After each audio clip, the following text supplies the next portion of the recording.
Avant Fabric, les indicateurs étaient mis manuellement dans le tableau, ce qui posait problème si les personnes étaient absentes. Lorsqu'on faisait le top 15, les problématiques ne remontaient pas forcément au top 30 ou étaient déformées.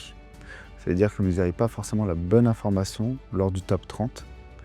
Et lors du top 30, les informations ne redescendaient pas forcément sur le top 15.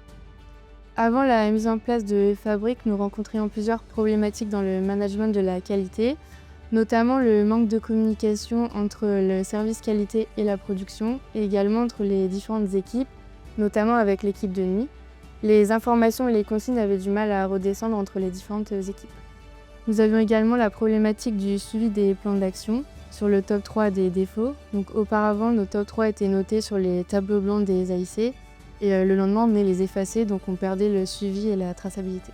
La digitalisation fait partie de la stratégie du groupe. Elle a aidé dans le troisième pilier qui s'appelle performance industrielle.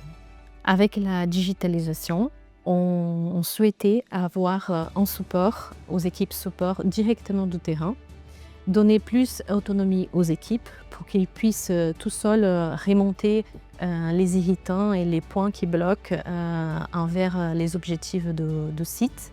Les bénéfices de Fabric sont qu'on se focalise plus sur la résolution des problèmes et non la préparation de l'AIC. Parce qu'avant, lors de la préparation de l'AIC, il fallait remplir tout le tableau avec les indicateurs, alors qu'aujourd'hui, tous les indicateurs remontent en automatique. Aujourd'hui, l'apport de Fabric nous permet de fluidifier l'animation de l'AIC, de remonter facilement nos problématiques en top 30 et d'avoir le retour du top 30 vers le top 15.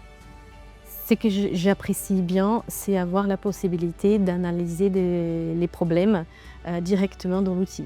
Nous utilisons l'outil 8D pour réclamation client et nous sommes en train de développer l'outil allégé pour les réclamations internes.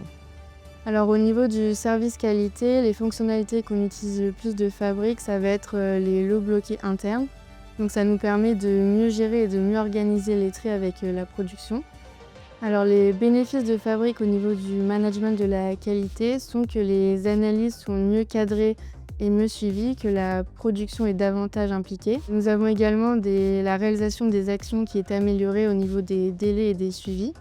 Et on a aussi une meilleure traçabilité. Dans l'ensemble, la communication a été nettement améliorée, donc que ce soit au niveau des réclamations clients, des non-conformités internes, c'est également sur les nouveaux produits qu'on lance au sein de l'entreprise. Donc désormais, toutes les équipes, elles ont le même niveau d'information.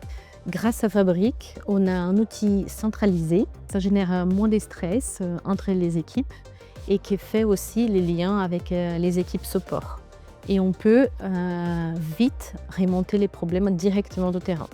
À partir de maintenant, on a un suivi plus structuré pour les actions des 3 blocs, sécurité, qualité et performance. En 3 mots, pour moi, Fabric, c'est centralisation, réactivité, efficacité.